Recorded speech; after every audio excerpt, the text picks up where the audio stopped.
The night of the Voss family gala. Every powerful name in Chicago is in that ballroom.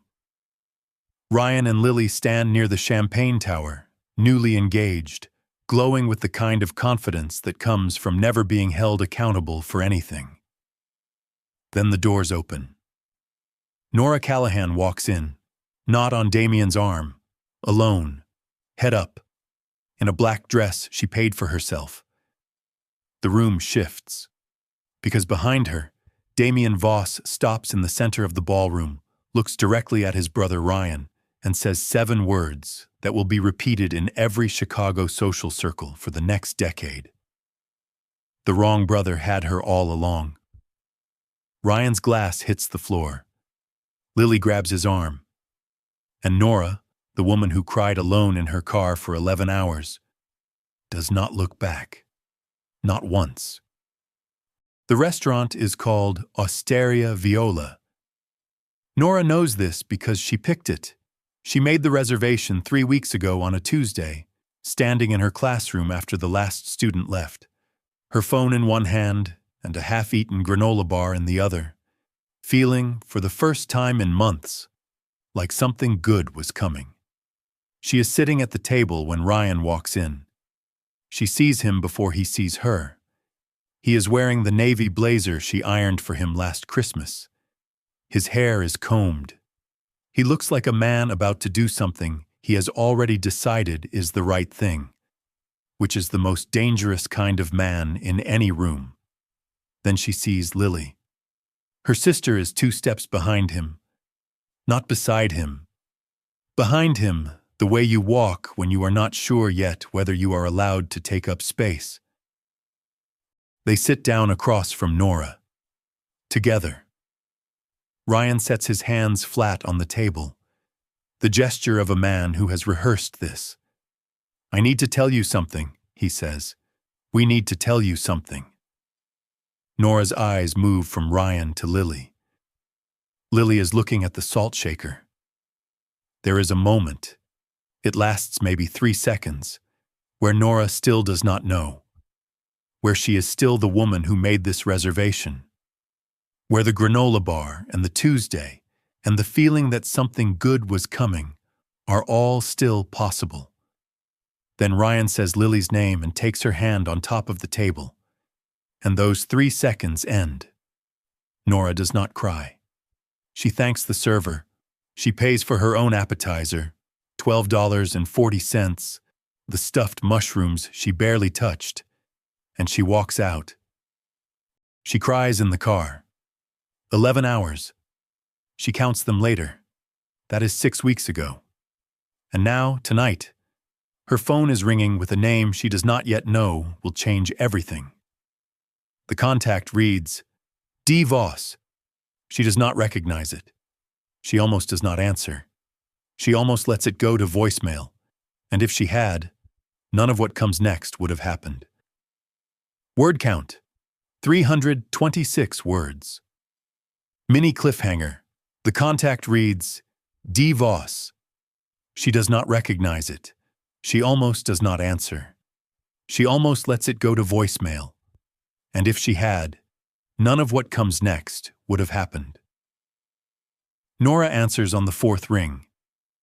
She is standing in her kitchen in Lincoln Park, still wearing the gray cardigan she puts on every Friday night, the one with the loose button on the left cuff she keeps meaning to fix. The window above the sink is fogged from the soup she made but did not eat. Outside, Chicago in January is doing what Chicago in January always does, pressing cold fingers under every door. Ms. Callahan. The voice is low, not warm. Not cold. Somewhere in between, the way deep water is neither one thing nor the other. Yes? She does not recognize the number. She almost says, "Who is this?" but something in the quality of that voice stops her. "This is Damien Voss. I believe we have a mutual acquaintance." She knows the name Voss. Everyone in Chicago with any connection to the real estate world knows the name Voss. What she does not know yet is that the Voss empire runs 2 layers deep, one visible, one not. "Ryan," she says. Not a question. My brother, yes. A pause. One beat. I owe you an apology on behalf of my family. What happened to you was not acceptable. Nora's hand tightens on the phone. She is used to people saying sorry in ways that ask her to make them feel better about it. This does not sound like that. You don't owe me anything, she says carefully. No, but I'm offering it anyway. Another pause. She hears something in the background. The low sound of what might be a city at night, wind against glass, or maybe just silence with texture. There's an event, Damien says. A family obligation I cannot avoid. It happens to involve my brother and your sister. I would like to ask you something, but I won't ask it over the phone. Nora should say no. Every reasonable instinct she has built over 32 years of being a careful person is pointing at the word no. Where? She says instead. He names a restaurant. She knows it. Everyone knows it. The kind of place where the menu has no prices because the people who eat there don't need to know them. Tomorrow, 7 o'clock. He does not say please. He does not need to. She should say no. She says, I'll be there. She hangs up and stands in her kitchen for a long time. The soup has gone cold. The window is still fogged. The button on her cuff is still loose. She says, I'll be there. She hangs up and stands in her kitchen for a long time. The soup has gone cold. The window is still fogged. And somewhere across the city, in an office on the 43rd floor of a building she has never been inside, Damien Voss sets down his phone and does something his assistant has never seen him do before. He smiles. She almost wears the red dress. She takes it off the hanger, holds it up, and puts it back. Red feels like trying. She does not want to try for this man. She does not know this man. She wears black, a simple wrap dress that she bought 2 years ago for a school fundraiser, practical and unremarkable, the kind of dress that says I am not here to impress anyone. Damien Voss is already seated when she arrives. She knows it is him before the host says anything, before anyone gestures toward the corner table by the window. She knows because of the stillness.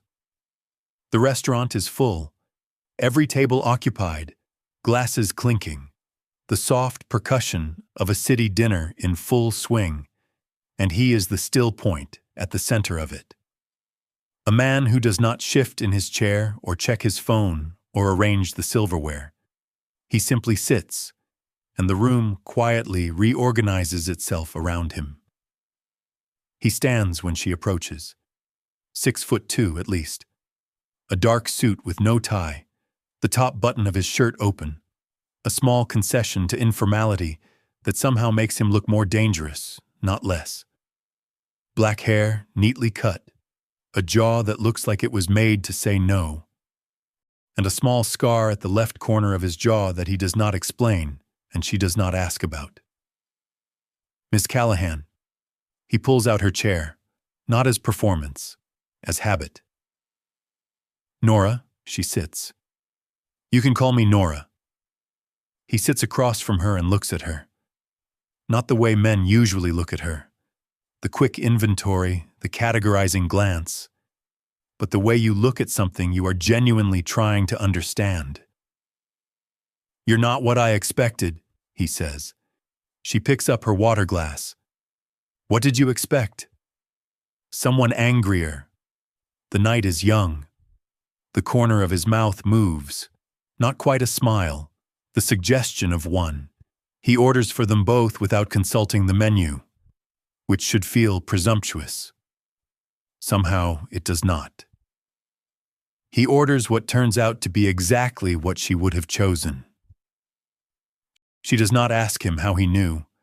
She is not sure she wants the answer. I'm going to be direct, Damien says. I find it more efficient. Please, Nora says. He sets his hands on the table, and unlike Ryan's gesture of rehearsed confession, this is simply the posture of a man who is comfortable taking up space. I need a date for the Voss Family Foundation Gala in 3 weeks. My brother will be there. With your sister. I would like you to come with me. I would like you to come with me. Nora sets down her water glass. Outside, snow is beginning to fall against the window. She looks at this man, this dangerous, still, inexplicable man, and she understands with absolute clarity that she is standing at a door she cannot unopen. Tell me one reason why I should, she says. Damien Voss looks at her for exactly 3 seconds. Then he says something that changes everything she thought she understood about tonight. Because you deserve to walk into that room, Damien says, that is all. 4 words. He does not dress it up. He does not explain or justify or add conditions. He just says it and lets it land. Nora has been told a great many things by a great many people in 32 years. She has been told she is steady, reliable, patient. She has been told she is a wonderful teacher.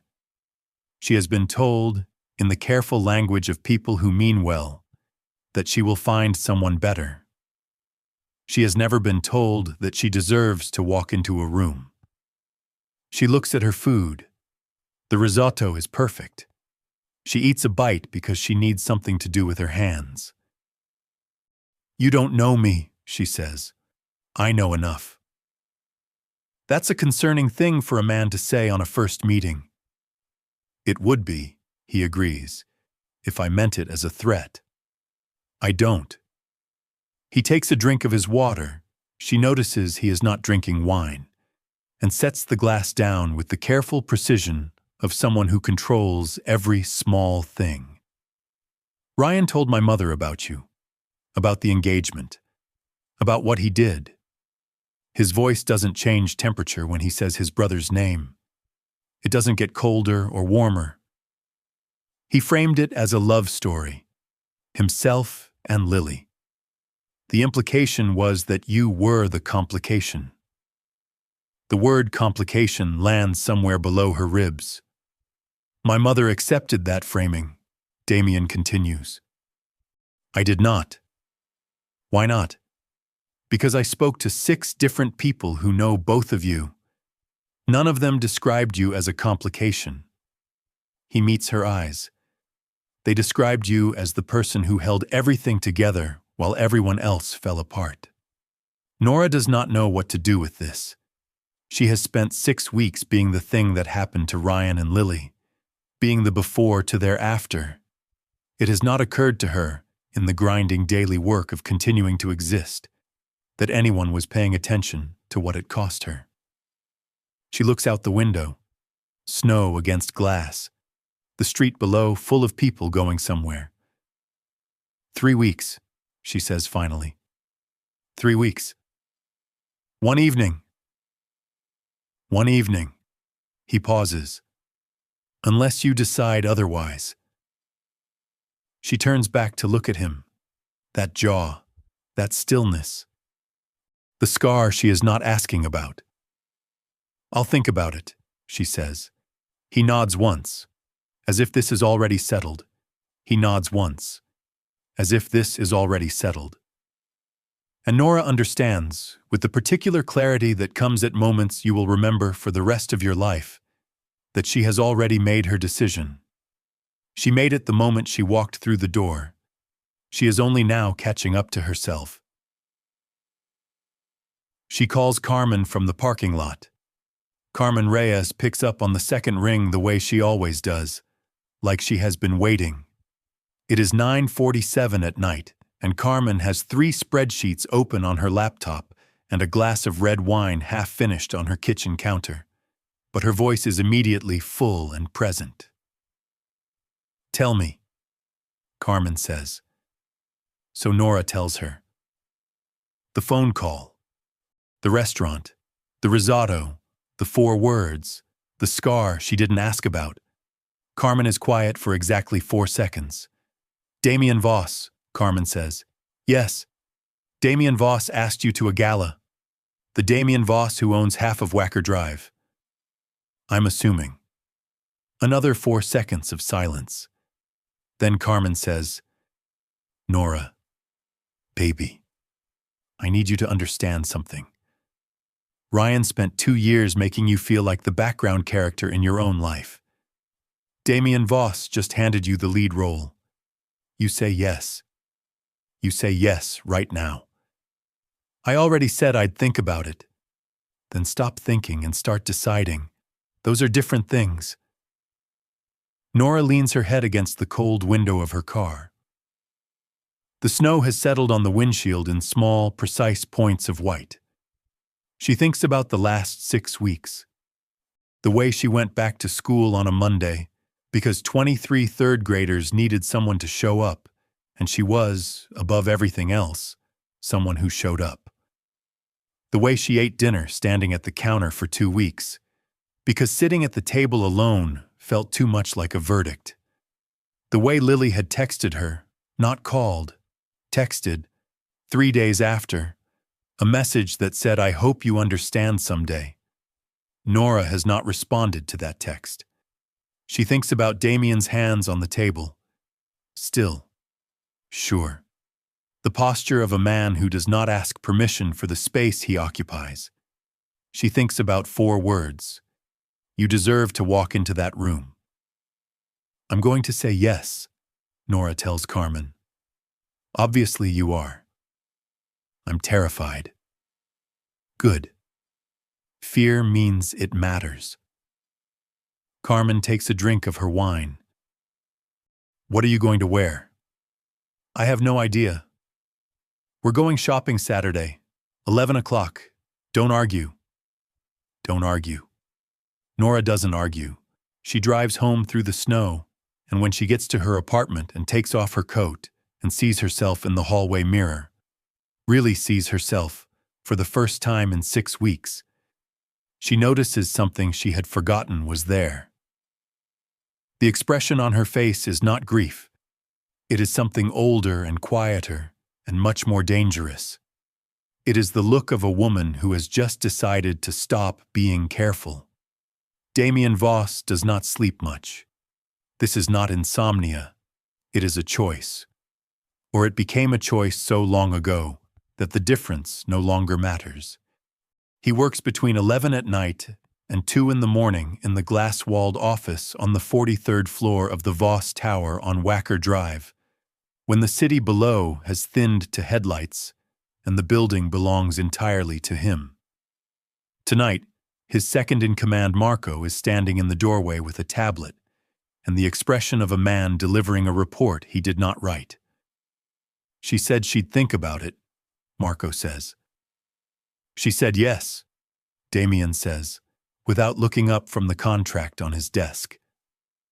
Marco has worked for Damien Voss for 11 years. He has learned not to question the certainties.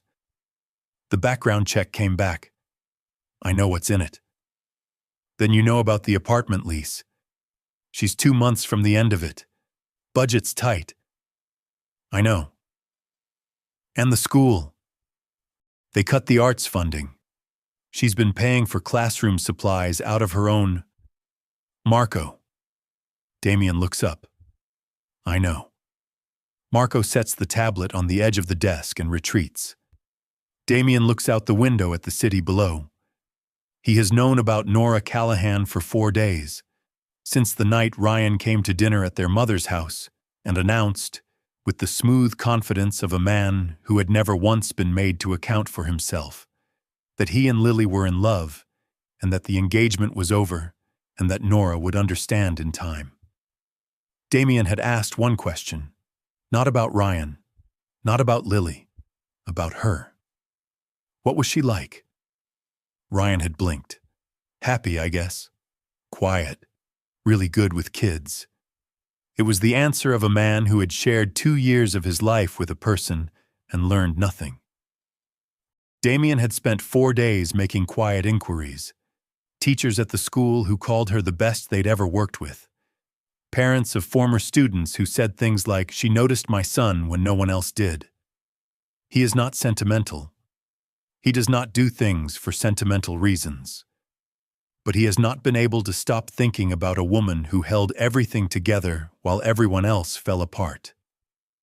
He has not been able to stop thinking about a woman who held everything together while everyone else fell apart. He picks up his phone. He sends one message to Marco. Find out her classroom supply list. All of it.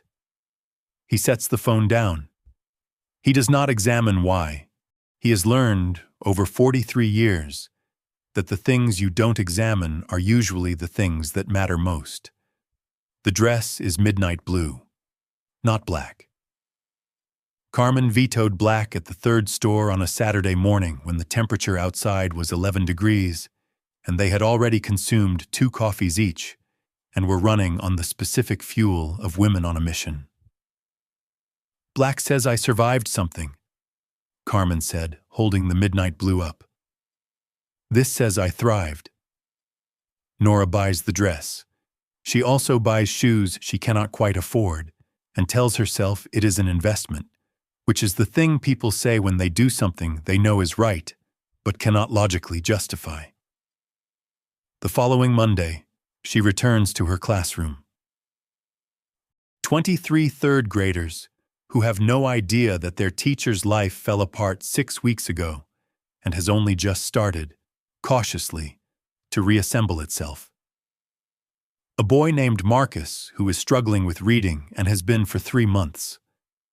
A girl named Sophia, who draws horses in the margins of every worksheet and is going to be an artist whether anyone tells her to be or not. Nora is good at her job in the way that some people are good at things without being told, without needing the validation to keep doing it. On Tuesday, a delivery arrives at the front office, addressed to room 14, from an anonymous sender. 28 sets of watercolor paints. Good ones. The kind the school budget never stretches to. Enough for every student in the class with 3 sets to spare. The school secretary brings them to Nora's room with the expression of someone trying not to ask questions. "No name?" Nora says. "No name." She stares at the box for a long moment. She thinks about Marco's tablet, about a man on the 43rd floor who says he knows enough. She does not know yet that she is right. She files the thought away in the place where she keeps things she is not ready to examine. That night, Ryan texts her for the first time in 6 weeks. "I heard you're going to the gala." She reads it. She does not respond. She puts her phone face down on the counter and finishes grading the horse drawings that Sophia handed in instead of a math worksheet. She gives Sophia full marks. She gives Sophia full marks. Her phone buzzes again. It is not Ryan this time. It is a number she now recognizes, and the message is only 6 words long. The car will come at 7. She stares at the message for a long time. Outside her window, Chicago presses close and cold and full of things that are about to happen. The car is a black Escalade with tinted windows and a driver named Paul who does not make small talk, which is exactly what Nora needs. She rides across the city watching her own reflection in the glass. The midnight blue dress, the shoes she cannot quite afford, the hair she spent 40 minutes on and still is not sure about. She looks like herself, but elevated. Like a version of herself she forgot was possible. The Voss Family Foundation Gala is held at the Langham Hotel. She has walked past the Langham 100 times and never been inside. The lobby is everything she expected, and more. Cream marble and soft gold light, and the particular hush of rooms where a great deal of money has decided to be quiet about itself. Damien is waiting at the base of the staircase. He is in a black tuxedo that fits him the way tuxedos fit men who do not need to try. He has his hands in his pockets. He is not looking at his phone. He is looking at the door. He looks at her when she comes through it. He does not say anything for 2 seconds, just looks. "You came," he says finally. "I said I'd think about it. You said you'd think about it 6 days ago. I'm a thorough thinker." That almost smile again. He extends his arm. She takes it, and the warmth of his arm under her hand is the first time she has touched another person with intention in 6 weeks, and the shock of it moves through her more than she expects. They walk into the ballroom. The room is everything the lobby promised. 500 people, crystal chandeliers, tables dressed in white linen, the low, constant music of power talking to itself. Nora sees Ryan before Ryan sees her. He is standing 30 feet away with a glass of champagne and Lily on his arm. Lily in a gold dress that Nora recognizes. She helped Lily pick it out 9 months ago for a different occasion. Nora keeps walking, head up, hand on Damien's arm. Ryan's eyes find her. His mouth opens slightly. She does not slow down. She does not slow down. Beside her, Damien leans down slightly, just enough that his voice reaches her ear and no one else's. He's staring. "I know," Nora says. "Good," says Damien. And for the first time in 6 weeks, something in Nora's chest loosens like a knot that has been pulled from both ends at once. Ryan Voss has always been the more likable brother. He has known this his whole life and has relied on it the way some people rely on good weather, as a given, not something to be earned. He is handsome in an easy, forgettable way. He tells good stories at dinner. He knows which fork to use and which joke to make and how to shake a hand so that the other person feels important. He has never understood his older brother. Damien is not warm. Damien does not tell stories. Damien enters a room and the room changes temperature and people straighten their posture without knowing why. Ryan has spent 30 years being the brother people were relieved to talk to because they had just finished talking to Damien. Tonight, for the first time, Ryan understands something he has always missed. Damien is not cold. He is simply selective. He has chosen, at some point Ryan cannot identify, to give his warmth to exactly one person at a time. And right now that person is Nora Callahan, who is wearing midnight blue and standing with her hand on Damien's arm like she has always belonged there. Ryan's champagne glass is cold in his hand. Lily is saying something beside him. He hears none of it. He watches his brother lean down to say something in Nora's ear. He watches Nora's chin lift slightly. Not a performance, just a woman standing straighter. He watches the way Damien's hand moves from its position at his side to the small of Nora's back. Brief, barely a second, and then away, as if he thought better of it. Or as if he is giving her time. Ryan thinks about 2 years. 2 years of being with Nora and never once seeing her in midnight blue. Never once making her stand straighter. Never once being the reason her chin lifted in a room. He was there for all of it. Every dinner, every morning, every ordinary Tuesday. And he saw none of it. Lily takes his arm. "Isn't that Nora?" "Yes," Ryan says. "Yes," Ryan says. His voice is strange. Lily looks at him, really looks at him. And for the first time since this all began, she sees something in his face that she does not know how to name. It is not regret exactly. It is the expression of a man who has just understood, for the first time, the exact value of what he threw away. Damien steers them away from the center of the room with the practiced ease of a man who has navigated ballrooms the way generals navigate battlefields, knowing where the danger is and moving perpendicular to it. They end up near a tall window overlooking the river, the city at night, ice on the water, the distant lights of the Loop, the particular blue-black of a Chicago winter sky that never quite gets dark because of all the light pushing up from below. "Can I ask you something?" Nora says. "The watercolors." A beat. "What about them?" She turns to look at him directly. 28 sets, professional grade, anonymous sender, delivered to my classroom on Tuesday. Damien looks at the window, at the city, at something she cannot see. "My mother was a third-grade teacher," he says, "before she married into this family. She used to say that the children who needed art the most were always in the schools with the least of it." Nora is quiet for a moment. "Why didn't you put your name on it?" "Because I didn't want you to feel like you owed me something." She looks at him for a long time. This man who controls 2 cities and sends anonymous packages to children he has never met. Who says you deserve to walk into that room to a woman his brother threw away. Who has a scar he doesn't explain and does not drink wine and carries himself like someone who has decided the opinions of other people are a luxury he cannot afford. "Your brother thinks you don't feel things," Nora says carefully. "My brother thinks a great many things that are not true." "What is true?" He turns from the window and looks at her. Really looks at her.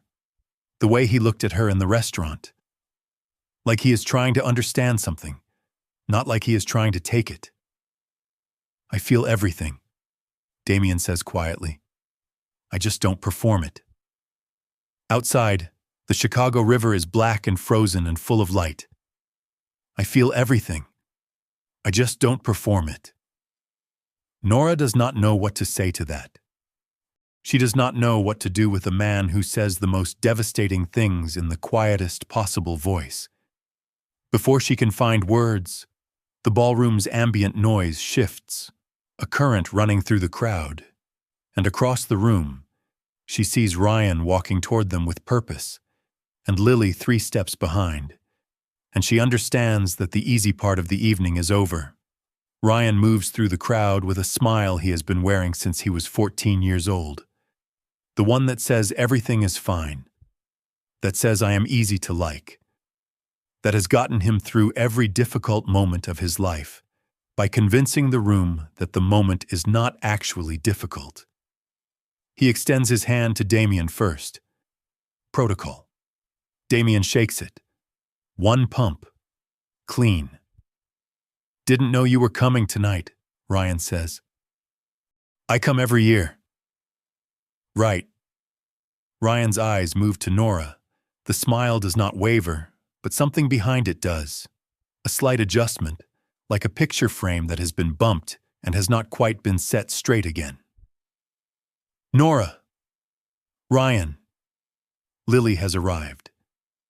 She is in the gold dress, Nora's gold dress, the one they picked out together at a shop on Michigan Avenue on a Saturday afternoon, when Lily had been laughing and Nora had said that color is perfect for you without any bitterness, because why would there have been? She did not know then. "Nora," Lily says. Her voice is softer than Ryan's, uncertain. "You look beautiful." "Thank you. I meant to call." "You texted." Nora's voice is even, not cruel, even. "It's fine, Lily." It is not fine. They both know this. But Nora has spent her entire life smoothing the sharp edges off moments that other people created, and old habits move faster than new intentions. It is Damien who stops it. He does not raise his voice. He does not make a gesture. He simply turns to Ryan with the full weight of his attention, which, on Damien Voss, is a considerable thing, and says, "I owe you an apology." Ryan blinks. "What?" "I should have said this sooner. What you did to Nora was not acceptable. Not by our family's standards and not by mine. I want you to hear that here, in this room." The 4 words he says next land like stones dropped into still water. "I am ashamed of you. I am ashamed of you." Ryan's smile disappears for the first time Nora can ever remember. The room around them has gone very quiet in that particular way that rooms go quiet when something real is being said in public. And Lily, who is holding Ryan's arm, takes one small step back, as if she is no longer sure whose side she is standing on. Ryan recovers quickly. He has always been good at recovering quickly. "This isn't the place," Ryan says, low and tight. The smile is gone, but the control is back. That practiced steadiness of a man who has survived board meetings and family dinners and the various small disasters of a charmed life by refusing to let anything show. "No," Damien agrees. "But you made it the place when you walked across the room." "I was just saying hello." "Ryan." Damien's voice drops half a register. It does not get louder. It gets quieter, and somehow that is worse. "I know about the arrangement." The silence between the two brothers is a different kind of silence than the one around them. Nora watches Ryan's face, watches something move behind his eyes, quick, frightened, gone. "I don't know what you—" "Father offered you the Lake Forest property if you ended the engagement before the fiscal year close."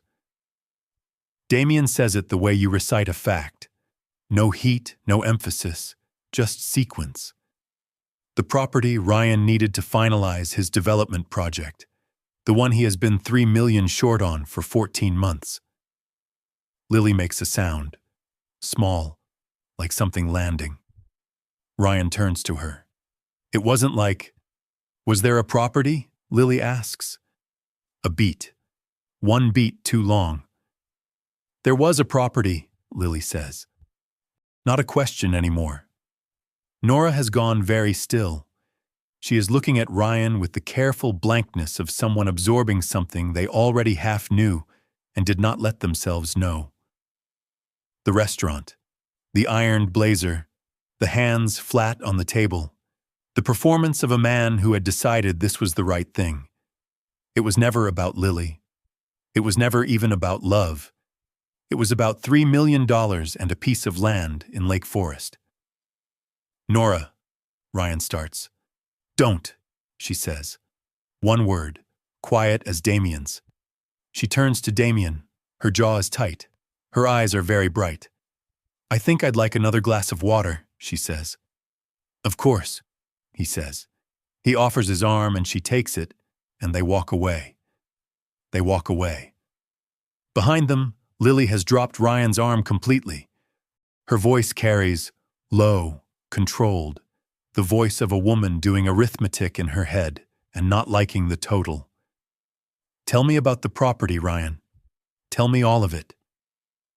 And Nora, walking away, hears this, and for one complicated moment, she does not know what she feels, because she has just learned that what she lost was never what she thought it was. Damien finds her a glass of water and a quiet corridor off the main ballroom. A wide hallway with crown molding and tall windows, and the muffled sound of 500 people continuing to exist in the next room. She stands at the window with the glass of water and does not drink it. "He chose Lily for a property," she says. 2 years. She says it to the window, to the city beyond it. I spent 6 weeks thinking I wasn't enough, that Lily was more, that there was something she had that She stops. Her throat closes around the rest of it. "You were always enough," Damien says. He was never looking. She turns around. He is standing 4 feet away, close enough to be present, far enough to be careful. This, she thinks, is what consideration looks like in a person who has never been taught to perform it. Why are you doing this? She needs the answer, the real one. Not the gala, not the apology to Ryan. Why any of it? Damien is quiet for a moment. Quiet the way he is quiet. Not evasive, just precise. choosing what is true from what is merely available. I have spent my entire adult life watching my family trade people for property, he says. My father, my brother, the idea of it. He stops, starts again. I have a line. I do not move it. That's about your family's behavior. That's not about me. No, he agrees. You are specifically about you. He takes one step closer. Not threatening. The opposite of threatening, actually. Deliberate. As if he is giving her every chance to stop him. I have met a great many people in my life, Damien says. People with power, people with money, people with the kind of beauty that stops conversations. And I have been unmoved by nearly all of them. He looks at her. That steady, genuine look. I cannot stop thinking about a woman who paid $12.40 for appetizers she didn't eat and walked out of a restaurant without once letting the person who hurt her see her break. I cannot stop thinking about you. The hallway is very quiet. Nora's water glass is still in her hand. She is looking at Damien Voss, this man who is dangerous and careful and devastating in equal measure. And she is thinking about $12.40 and 11 hours of crying and a button on her cardigan that she still hasn't fixed. That was 3 weeks ago, she says slowly. You didn't know me then? No, he says, but I wanted to. The door at the end of the hallway opens. Lily stands in the frame, her gold dress, her familiar face. Nora's face with different decisions made on it, softer somehow, or maybe just newer. She looks like someone who has been crying but stopped herself. The careful repair job of mascara that has been wiped and reapplied. Nora straightens. I'll give you a moment, Damien says quietly. He moves down the hallway without being asked, far enough to be absent, close enough to be present. Lily walks forward. She stops 6 feet away. She looks at her hands. I didn't know about the property, she says. I believe you. Lily looks up. I thought... Her voice breaks and she collects it. I thought he chose me because he loved me. Maybe he does love you, Nora says. And it was still about the property. Those things can both be true. Lily wipes the corner of her eye with one careful finger. I'm sorry, Nora. I know sorry doesn't. It doesn't fix anything, Nora agrees, but I hear it. This is the most honest exchange they have had in years, possibly ever. They are sisters who became strangers in the specific way that sisters do, not through cruelty exactly, but through years of a family that quietly ranked them and let the ranking stand. Are you happy? Lily asks. She is looking past Nora, toward the end of the hallway where Damien Voss is standing in front of a window with his hands in his pockets, waiting. Nora considers the question. I am, she says, for the first time in a very long time. Lily nods. A small nod. The nod of someone who is trying to be glad for a thing that costs them something. He looks at you, Lily says quietly, like you're the only person in the building. Nora glances back. Damien is still at the window, not looking at his phone, not looking at the room, looking at her. I know, Nora says. I know, Nora says. She turns back to Lily. They stand in the hallway, two sisters who cannot go back to what they were, who may or may not find their way to something new. And then Lily does something unexpected. She steps forward and hugs Nora. Brief, real. And Nora, who has been held together with discipline and routine for 6 weeks, lets herself be held for exactly 4 seconds before she steps back. Because the night is not over.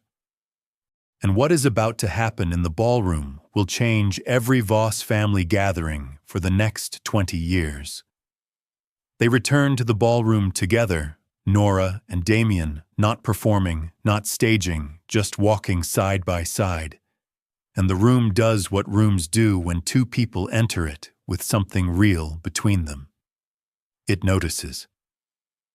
The Voss Foundation Gala has a moment, midway through the evening, when the family is expected to address the room. A brief acknowledgement of donors, a statement of the year's charitable work, the ritual performance of institutional goodwill. It has always been Damien's father who speaks. It has always been Ryan who stands beside him, charming and easy, the one who makes the room relax. Tonight, Damien's father takes the microphone. Damien's mother stands to the left in pale silk. Ryan is nowhere near the stage. Damien moves to stand beside his father. Standard. Expected. Then his father says the expected things, the donations, the numbers, the gratitude, and extends the microphone to Damien for the close. Also standard, also expected. Damien speaks briefly about the foundation's work for the coming year. His voice carries without effort, the voice of a man accustomed to rooms. He mentions the scholarship program, the community investment fund, the education initiative, and here he pauses. This year, he says, we're expanding our classroom arts funding to 43 Chicago public schools. Nora is standing at the edge of the crowd, 20 feet from the stage. The initiative is named for my mother, Greta Voss, who was a third-grade teacher before she was anything else. Damien looks at his mother, a brief, real look, and his mother's hand goes to her mouth. And it was inspired by someone who reminded me, 3 weeks ago, that the children who need art the most are always in the rooms with the least of it. He does not look at Nora. He does not need to. Every head in the room turns toward her anyway, because that is what happens when someone is chosen in public. The room feels it before it is said. The room turns toward her. 500 people. Crystal chandeliers. Nora Callahan in midnight blue, standing at the edge of a ballroom she was never supposed to enter, being seen in a way she has never once been seen in her life. Her throat is tight. Her eyes are bright. And across the room, 30 feet away, champagneless, pale, Ryan Voss is watching the woman he traded for a property become the center of everything. Ryan finds her near the coat check. The gala is winding down. Guests are collecting wraps and making graceful exits. The chandelier light has softened, the particular amber of an event that has passed its peak and is settling into its own aftermath. Ryan looks like himself again. Almost. The smile is back, but it is working harder than usual. "Can we talk?" he says. Nora is holding her coat. She does not put it on. "For a minute," she says. He pulls her slightly to the side. An old gesture. The geometry of two people who used to move in sync. She notices she does not follow automatically anymore. She takes the step deliberately, consciously, which is different.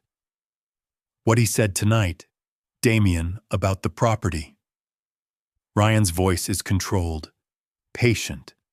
The voice of a man who has been controlling and patient his entire life. I want you to understand the full picture. My father created a situation where... Ryan. Her voice is not unkind. It is simply final. I don't need the full picture. I don't need an explanation. You made a choice. I've made peace with it.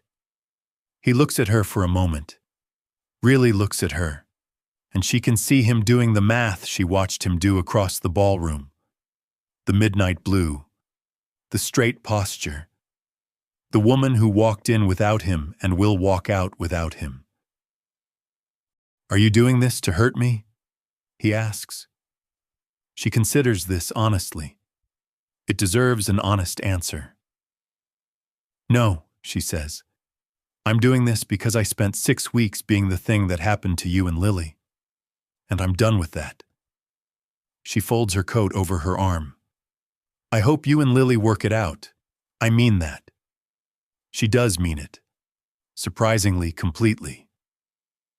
She turns to find Damien 2 steps behind her, coat in hand, waiting with the patience of someone who has never once in his life rushed a thing that mattered. She turns to find Damien 2 steps behind her, coat in hand, waiting. He does not ask what Ryan said. He does not ask how she is. He simply holds her coat open, the quiet, uncomplicated gesture of a man who has decided she is worth waiting for. And the question his brother just asked her echoes once in her head and then disappears completely. Are you doing this to hurt me? No. She is doing this because she has finally, after 32 years, decided to do something for herself. January becomes February. Nora fixes the button on her cardigan on a Sunday afternoon while watching a documentary about the migration patterns of monarch butterflies, and she notices, when she is done, that it is the first time she has done a small domestic thing without it feeling like evidence of her aloneness. She and Damien do not rush. This is his doing as much as hers. A man who has learned that the things worth keeping require patience, who has spent years watching his family mistake speed for certainty. They have dinners. They have long walks along the lakefront in the particular cold that Chicago saves for February, the kind that clarifies everything. He talks about his mother's garden in Lake Forest, about books he reads in the early morning, about the way the city looks from 43 floors up at 2 in the morning when everything has gone quiet.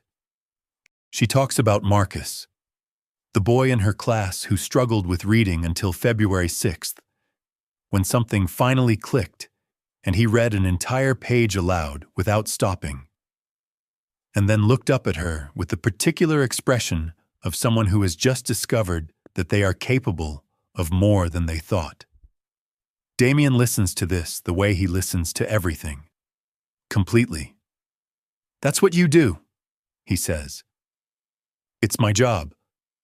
No, he says, noticing people, seeing what they're capable of before they know it themselves. That's not a job. That's who you are. She looks at the lake, ice breaking at the edges now, the first suggestion of a thaw. In early March, she submits a grant proposal she has been working on for 3 years, a pilot program to bring structured art education to 6 under-resourced elementary schools on the South Side. She has written it and rewritten it 17 times. She submits it on a Tuesday evening from her kitchen, standing up with a half-eaten granola bar in her hand. She calls Carmen. I sent it, she says. How do you feel? Carmen asks. Like something good is coming, Nora says. Like something good is coming. She says it and means it, not as a wish, not as a hope, but as a fact she can feel in the specific way you feel things that have already been decided by the universe and are simply waiting to arrive. Her phone buzzes. It is Damien. One message. I know. She stares at the text for a long moment. She has not told him about the grant. She has not told anyone except Carmen. How does he know? Carmen asks when Nora reads it aloud. Nora laughs. It is the first time she has laughed in months without measuring it. The grant is approved in April. It arrives in her email on a Thursday morning at 7:43, 11 minutes before her students come through the door. She is setting up the watercolor stations, the good paints, the anonymous ones, when her phone buzzes and she reads the subject line and has to sit down on the edge of her desk. Approved. Full funding. Start date September. She sits on the edge of her desk for 3 minutes.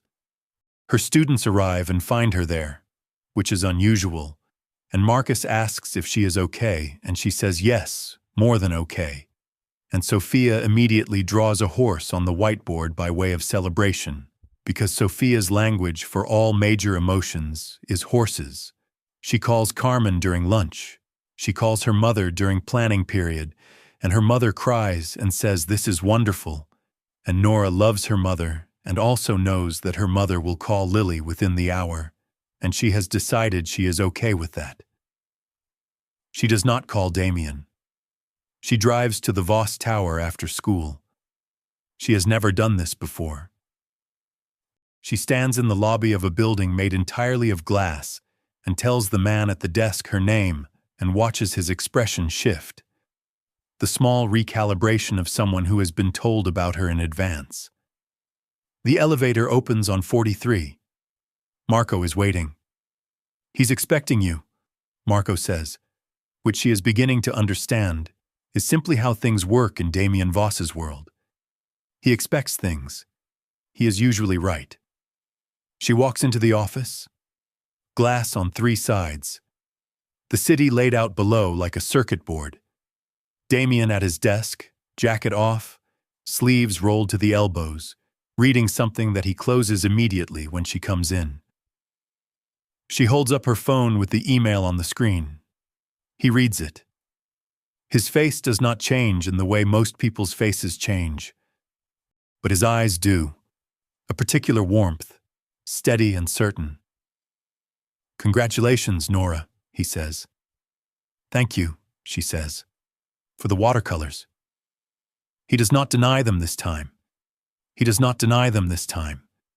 He simply stands from behind his desk, unhurried, deliberate, and crosses the room. And when he is standing in front of her, he does something he has not done before in any of the weeks they have spent learning each other. He takes her face in both hands, careful as a person handling something they do not want to break, and says, "I have something to ask you." Outside, 43 floors below, Chicago is doing exactly what it always does. But up here, in this glass room above the city, everything has gone perfectly still. He does not ask her to marry him. Not yet. This is important. This is the thing about Damien Voss that she has been slowly understanding over 4 months of dinners and lakefront walks, and a man who sends anonymous watercolors to children and listens to stories about reading breakthroughs with his complete, undivided attention.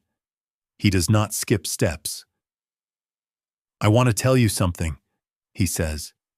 His hands are still on her face. She is looking up at him in a glass office 43 floors above the city. "And then I want to ask you something.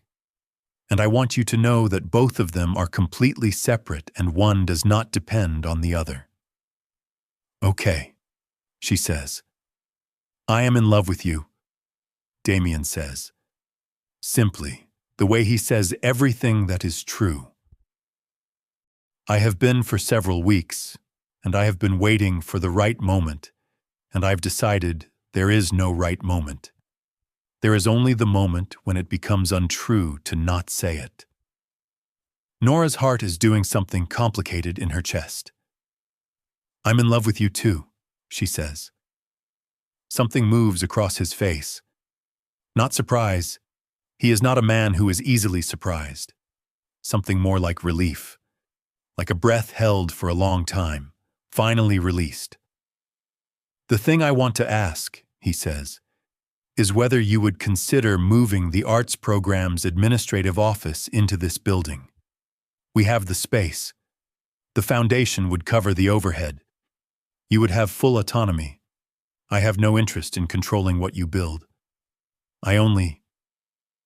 He stops, starts again.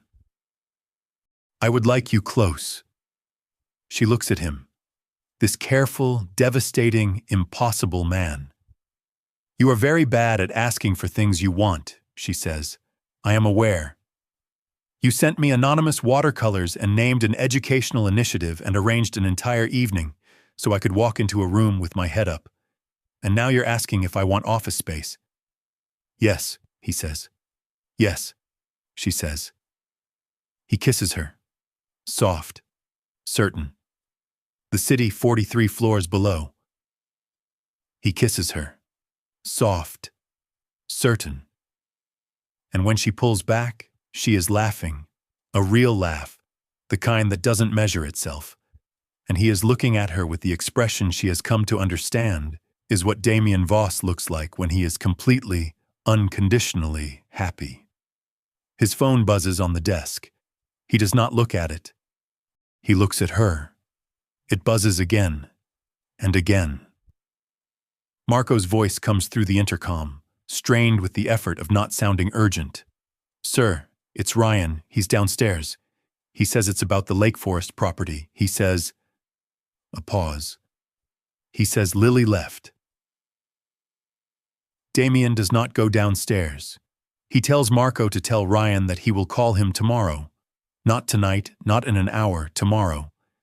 And then he turns his phone face down on the desk and picks up his jacket from the back of his chair. "You should talk to him," Nora says. "Tomorrow," Damien says. "He's your brother." "He is." Damien helps her with her coat. The same gesture he has made every time they have left anywhere together. The same unhurried care. "And tomorrow I will be a good brother and help him navigate whatever is coming. Tonight, I am taking you to dinner." She looks at him. "You're not worried about him?" Ryan has survived 30 years of his own choices. He will survive tonight. Damien buttons his jacket. "And the property, the Lake Forest property, I've already transferred it to the foundation, so there is nothing to discuss." Nora blinks. "You transferred it?" "A month ago." "Does Ryan know?" "He does now." The corner of his mouth moves. "Probably." She shakes her head slowly. "You are a deeply strange man." "Yes," he agrees, without apology. The elevator opens. They ride down 43 floors in comfortable silence. The silence of two people who have discovered, to their mutual surprise, that they are better at quiet together than they have ever been at anything else. In the lobby, they walk past the front desk and out through the glass doors and into a Chicago April evening. The city finally deciding, after a long and difficult winter, to be warm.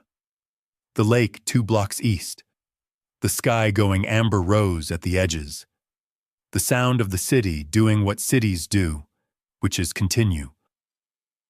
Nora Callahan walks down Wacker Drive with her hand in Damien Voss's and the approval letter still open on her phone and 43 schools waiting in September. She is not walking into someone else's story. She is walking into hers. The wrong brother had her all along. The right one found her. And she was the one who decided to stay. Some doors, when they close, are not endings. They are the sound of something better being built in the space that opens up behind you. The life you were supposed to have was never the one you almost had. It was always the one you were brave enough to begin. Did she make the right choice walking into that restaurant with Damien? Or was the right choice made the night she answered the phone?